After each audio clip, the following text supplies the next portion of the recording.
to some sort of set of instructions. Typically, these things involve repetition of behaviors. So for example, you might reach from a first target to another target and do this many, many times over. And we refer to each of these repetitions as a trial. This is sort of standard nomenclature in science. And of course, what the subject is going to do is dependent on what you ask them to do, but more importantly, it's also dependent upon system behavior. In other words, how have you or what have you programmed the Kinarm to actually do? We provide two different levels of control in Dexterit-E. And the first is through these things called task protocols. These are parameter tables that you will see within Dexterit-E, and they allow you to control parameters such as the target size, load, number of trials. And what's nice is that this allows you to modify a task quickly without any programming. Programming is time-consuming and potentially error-prone, and so what this allows you to do is make quick changes as you're trying to maybe refine certain aspects of your task or to troubleshoot it in a very quick and efficient manner. And the second way in terms of providing control is through these task programs. This allows complete customization of the Kinarm lab behavior. So this allows you to create novel paradigms because with task protocols, the first level, if all you can do is change the size of a target or the number of trials, that doesn't allow you to completely create a brand new paradigm, and that's where task programming comes in. But of course, this requires the programming skills. So to touch a bit more about why we have two levels, and the first is that, of course, not everybody is a programmer. It's nice to allow people who don't have programming skills to be able to actually go in and modify tasks and effectively make a new experiment without having any programming skills. Another reason is that it allows you to, as we say, optimize parameters on the fly. So if you're creating a new experimental paradigm, you might have this idea that I'm gonna perturb the hand and I'm gonna study some reflex behavior, and you might have some idea that I'm gonna put a 10 Newton perturbation on that's gonna last 200 milliseconds, but you have no idea if that's actually an appropriately sized perturbation to do until you go try it. You have to try these things out to get a sense of is the task going to actually produce the kind of behavior that you want. And it's a very iterative process. You're constantly needing to adjust these what we call parameter values like magnitudes of loads and durations of loads. And if you have to do that programmatically, it is going to be frustrating because it's going to be slow. You're going to make errors. And so these task protocols allow you to test out things very quickly and efficiently. And of course, it allows for a large expansion on variations of a task. So if you have designed or someone has given you a well-designed program, so for like a center out reaching task, well, with task protocols, I can change it from a 4-target task to a 6-target task in a matter of minutes. If I had to go in and program that from scratch, that could take me hours. How do these things relate to each other? The task program, it implements a generic paradigm.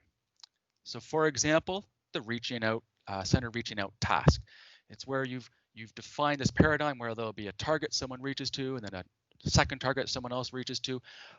But the parameter values are unspecified. You don't specify the location of the target or the size of the target or the number of times it's going to happen. You leave that for the task protocol. What happens is the person who makes the task program decides, hey, which parameter values am I going to leave unspecified? So that later on they can be filled in with a task protocol. And together, they enable you to run a task. And the goal here is we're going to focus on the first level, which is understanding task protocols. We're going to make sure that you know how to interpret a task protocol. So if you or given one, you can understand what those numbers actually mean. We'll talk about editing and actually using those.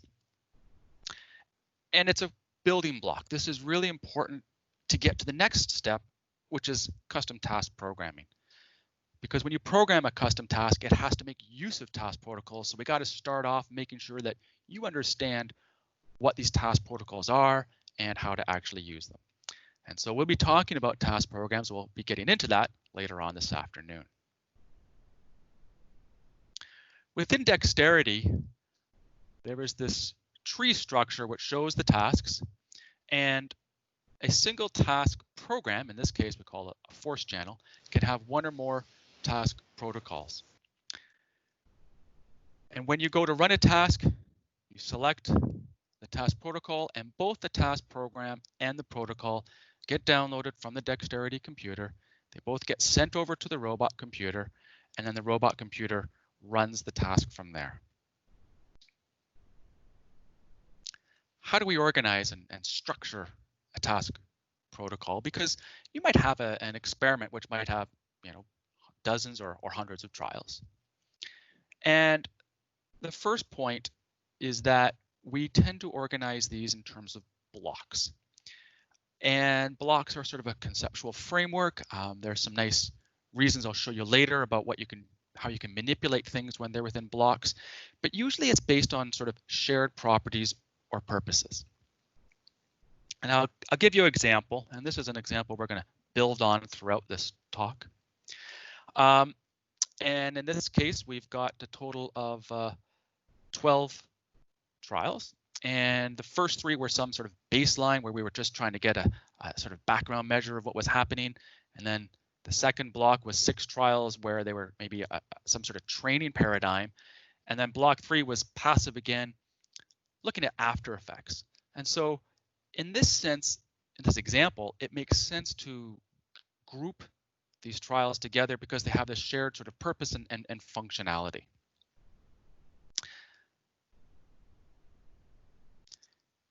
If you have a task that has hundreds of trials, you can imagine that it might be very time consuming to define the entire task protocol, because if I got 100 trials and that means there's 100 different trials I need to specify, well, how do we do this in an efficient manner? And an important thing to recognize is that typically most trials are not unique. They're often repeated. So again, if we think about the center out reaching task, maybe to 4 targets, there might be only 4 different types of trials that actually happen. They might each happen dozens of times. But if there's only 4 types of trials, then well, let's just focus on specifying those unique ones. What do I mean? Well, let's go back to this example that I showed you earlier, where we had 3 blocks. First block was just 3 passive trials. The second block was 6 active ones. And the third block was 3 passive trials. And you'll see there's actually only 2 types of trial protocols here. So I can make my life a lot simpler and define my blocks in this manner. So block 1, I'm going to say this is trial protocol 1, which is a passive trial. And I'll repeat that 3 times. Block 2 is going to refer to a trial protocol 2, some sort of active trial. I'll repeat that 6 times. And block 3 is now looking at trial protocol 1 again. So what this means is that if I decide I want to change what the passive condition is, I don't have to change it in 6 different places. I can change it in 1 place. I just change the definition of trial protocol 1. And that makes my life a lot simpler. It makes my life less error prone. So everything becomes more robust and reliable. Now, if I go to an actual trial protocol, that too might consist of many parameters. You can imagine there might be parameters related to the target. There might be parameters related to the load. There might be various timing parameters, lots of different things that are going to have to be specified. And so again, I want to make my life easy and reduce the chance of errors. And so what we can do is we can actually recognize that many parameters, in fact, often most parameters in trial protocols are not unique. They're often shared between different trial protocols. What do I mean? Let's give another example, and we're going to build upon the example I showed a minute ago. So before I was talking about these two trial protocols, a passive and active one, and I'm going to add a bit more information about the targets now. And I'm going to say that we're going to reach from a green target at this location to a blue target at this other location. And I'm actually going to be reaching to the same two targets in each of the trial protocols. Right now, I'm having to specify the same information twice. But I can make my life easier if I'm allowed to define targets. So let me define target 1 to be the green target at this location. Target 2 becomes the blue target at this location. So now my trial protocol, I say that I'm reaching from target 1 to target 2. Each of the trial protocols, I'm doing that. So if I decide that I want to change where target 2 is, instead of having to change it in multiple places, I just change it once.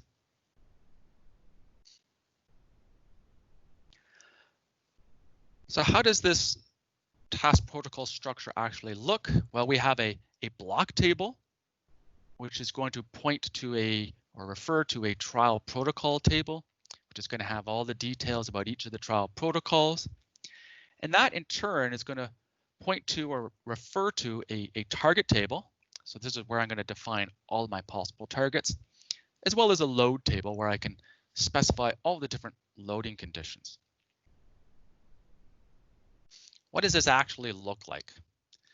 This is that same example again I showed earlier, and this is a small part of what the block table actually looks like. And you can see that block 1 is referring to trial protocol 1 repeated 3 times. Block 2 refers to trial protocol 2 repeated 6 times. And block 3 again is referring to trial protocol 1 3 times. That's how we take this structure that I've put sort of graphically over into an actual table. All right, well, how does this work with the trial protocol table? At the top, I've got that same block table I showed you a moment ago. And when block 1 is executed and it says I need to get trial protocol 1, it goes and looks in the trial protocol table at trial protocol 1. And you can see that it's then got information down here about the loads and the targets. And trial protocol 2, likewise, is found in the second row of the TP table. This is that same trial protocol table I just showed you. And we have similar referencing going on here, where whenever I'm interested in a target, it's going to go look at the target table. So trial protocol 1, when it says, hey, first target's going to be target number 1, you can see I've defined target number 1 down here. This is my green target. Target 2 is my blue target. And likewise, for my loads, I have my passive loading condition where there's, in this example, no viscosity. And then my active trial, so load 2, which is going to have a viscosity on the shoulder and elbow. This is that same referencing that I showed you before. Again, how the block table is going to point to or reference the trial protocol table, which then points to or references each of the target and load tables. But of course, all of that really only makes sense in the context of the task program, because the task program has to know how to take those numbers and do something with them. I'm now going to go through in more detail each of the actual parameter tables. So this is what I'm going to do is show you what is actually things are going to look like when you are in Dexterit-E and you were to go edit a task protocol. And when you do that, a dialog shows up with a number of different tabs. I'm going to walk through these different tabs. I'm going to start on the general tab here. And in the top part of the general tab, it has a bit of information here. One is instructions. So when you run a task, you can have instructions show up on the operator screen, which the operator can then read out to your subject. And this is useful because usually in an experimental paradigm, you want to have your subjects hear the same instructions each time. So rather than requiring pen and paper, you can enter that information here. You can even go a step further, and if you've created a video, you could select the video from this drop-down list, then that allows you, when you start a task, you can actually play a video to your subject that describes what they're going to be doing in the task. Other information, this code is simply something that gets saved to the data file. We don't use it, but allows you to put information in, so for your subsequent analysis, you know which version of the task protocol was it, for example. And this description is what shows up in the Dexterit-E user interface, so that when you go and load up your task protocol, which you've cleverly labeled, version 5, you can have a description here which tells you, oh yeah, this is what version 5 is. This is the version where I changed the number of targets from 8 to 10 and extended some duration or something. So again, we don't use that, but that is something that you will find quite useful.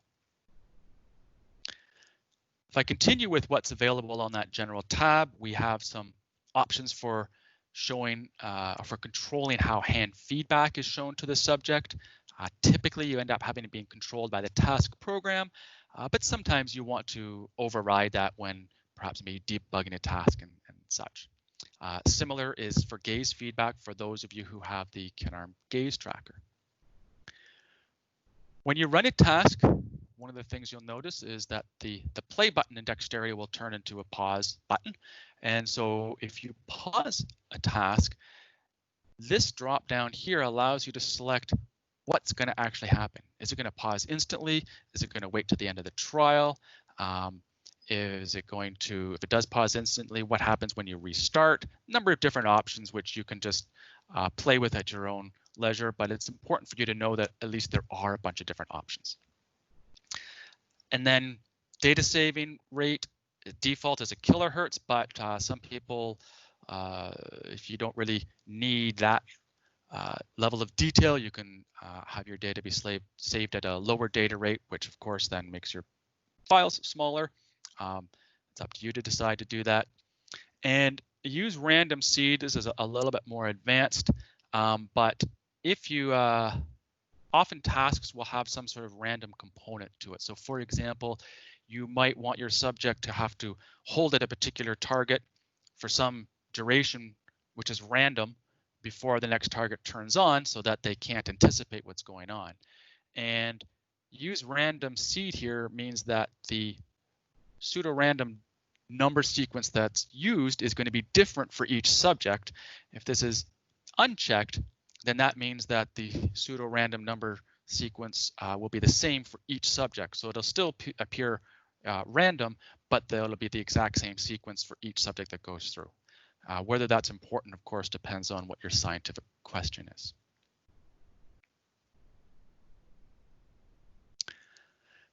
The next tab is that I want to talk about is the target table.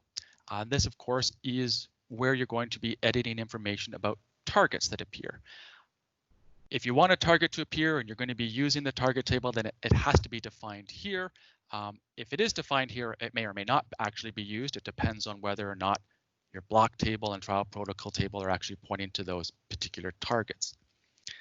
The first two columns are always the X position and the Y position. All the columns after that are defined by whoever programs the task program.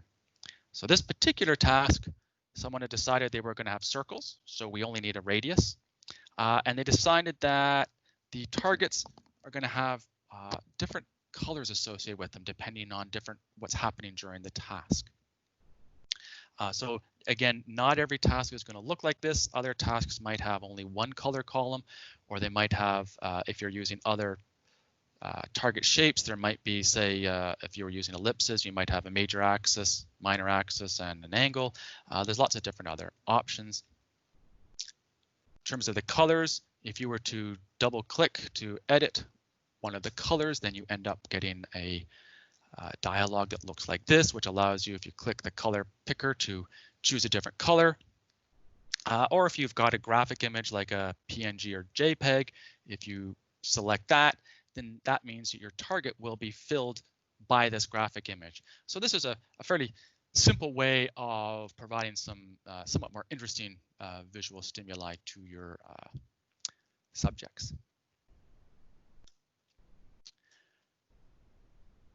The X and Y positions are defined in a local frame of reference, and this target frame of reference is defined down here. So there's a few different options that you can select, and the options are a bit different for the exoskeleton and endpoint. I'm not going to go through all of the options, but I'll just walk through this one example here. If you have an exoskeleton, one of the options is for the fingertip. And what's important is that this is the fingertip of the arm to be assessed. So and it's going to be, well, in this case, it's the arm to be assessed because that's what was selected here. And what it means is that the origin, so 0, 0, is going to be at the subject's fingertip when their shoulder is at 30 degrees and their elbow is at 90 degrees. And this is particular example was shown because this is a fairly sort of standard location for the subject's arms. And what this means is that your targets are going to be scaled appropriately for different sized subjects. And it also means that if you were to take this task and you were to flip it from the right arm to the left arm, the targets will automatically flip over to be appropriately positioned for whichever arm is being assessed. This little particular checkbox here allows you to control whether the X values are mirrored when you are assessing the left arm.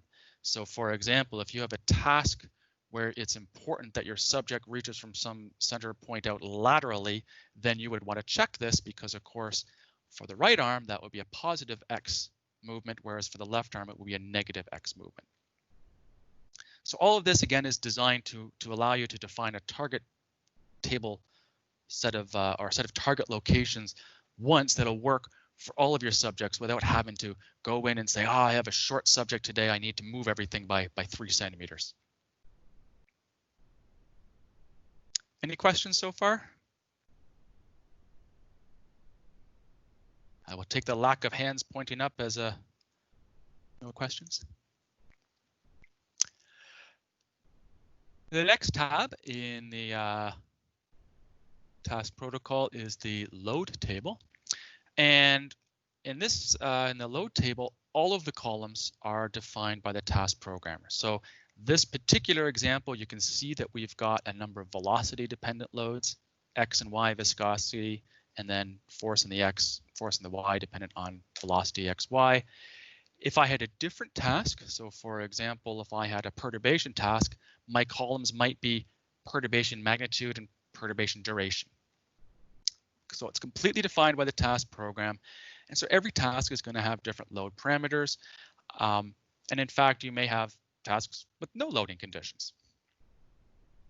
Something that I will also point out, you'll notice at the top of each table, there's a little description. And so if I have selected either a column or a particular cell, then the person who programs the task program will has the option to include description up here to help the person who's editing the task protocol know what do these different parameters actually mean. So for example, it's always helpful in your descriptions to make sure you include things like units so that when I'm putting in a value here, I know how it's going to be interpreted by the task program.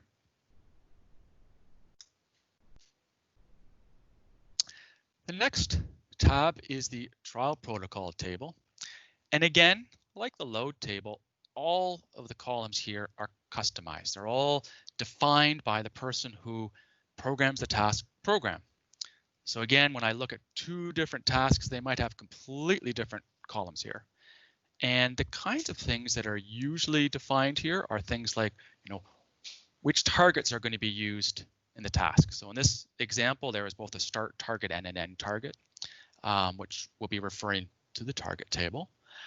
We have loading conditions, which of course will be referring to the load table.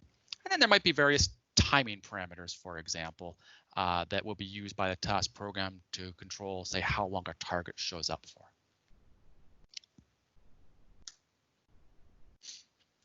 There is another tab which is also a bit sort of generic in the sense that it's not defined to targets or loads. This is called the task-wide parameters table, and the difference here is that these are parameters that are going to not change from trial to trial. So these are parameters that will remain constant while the task is running. So this is a bit different than the the trial protocol table where you're defining things that might change on a trial by trial basis. Here it's for things that won't change on a trial by trial basis. Again, the parameters that show up here are completely defined by the task program. So again, the task programmer gets to decide, hey, what things do I want my operator to be able to define? So that means every task is going to have a different set of task-wide parameters. In terms of deciding, where, if I know I'm going to want to change a parameter, do I want to put it in task-wide parameters or do I want to put it in, trial protocol? It really depends on whether you think it's going to be changing on a trial by trial basis. If it's not going to change on a trial by trial basis, it's easier to set up here because then you only need to define it once.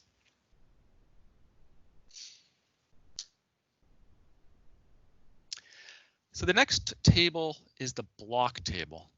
In this table, you do not get to define the columns. These columns are fixed. And what happens is that Dexterit-E basically goes through this row by row, and it looks at the information in each row and creates a trial protocol list, column by column. So it starts at the left, working across. So it starts out and it first of all says, all right, what are my trial protocols? What's going to show up in this block? And you can see for block 1, I'm going to have trial protocols 1 through 8.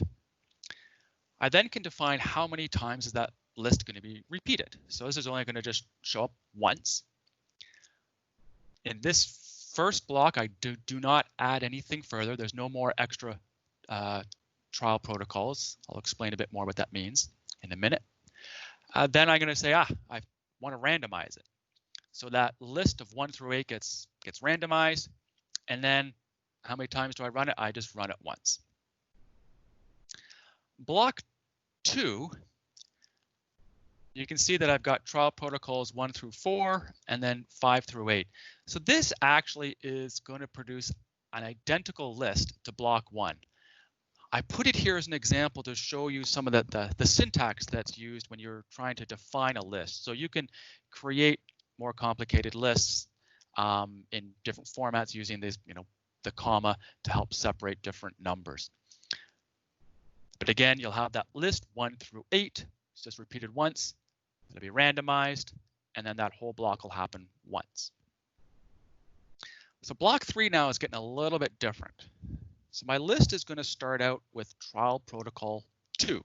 So I have a single item in my list, but I now repeat it 50 times. So that means my list is now consisting of 50 twos. I then add what shows up on my catch trial protocol list. So now I have 51 trial protocols. I have 52s followed by a single instance of a 3. And then I randomize it. So that 3 is going to appear somewhere in the middle of it all. And then I repeat it once. Block 4 is going to look quite similar to block 1. So I got this list of 1 through 8. I repeat it once. I randomize it. But the 0 means that I'm not going to actually run anything. And the reason that we've set it up this way is because sometimes when you're testing or debugging, you might have this really nice, spent this time setting up this beautiful block table, and you just want to go down to block 12 because you're trying to figure something out, you're testing and verifying, and this just allows you to go through and put zeros for all the blocks that you don't want to run without having to, delete everything and then have to recreate it afterwards.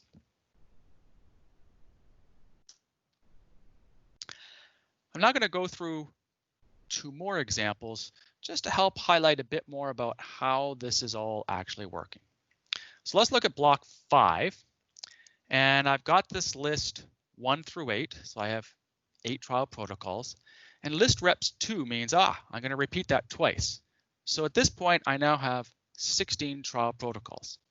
I have 1 through 8, followed by 1 through 8.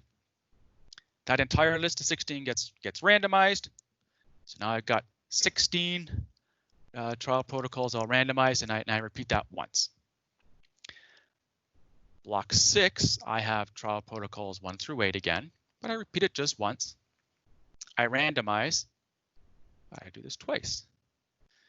So block 5 and 6 are quite similar because I have a total of 16 trial protocols in each of them. I have 2 instances in each of trial protocols 1 through 8. Things are all randomized. So what's the difference? Well, there is an important difference here, and the difference is where the randomization takes place. The randomization takes place over top of whatever list has been created. So in block 5, I have a list that's 16 long, and the randomization happens there. So that means it's possible for the first 2 trials to actually be trial protocol 1 followed by another trial protocol 1. In contrast, with block 6 here, what happens is I get a list of 8 that's randomized, and that is run twice. So the second list of 8 doesn't start until the first list of 8 is finished. So that means that my second instance of trial protocol 1 cannot happen until at least the 9th trial. Usually, people end up using the form shown in block 6 for their randomization because they don't want to end up with some sort of biased number of repeated trials adjacent to each other. Is that clear to everybody? Excellent. All right, so then one last thing, this is getting a little more advanced, and I don't want you to worry too much about the details about how this works. I just want you to know it's possible, is that you can actually do a lot more interesting things with this trial protocol list.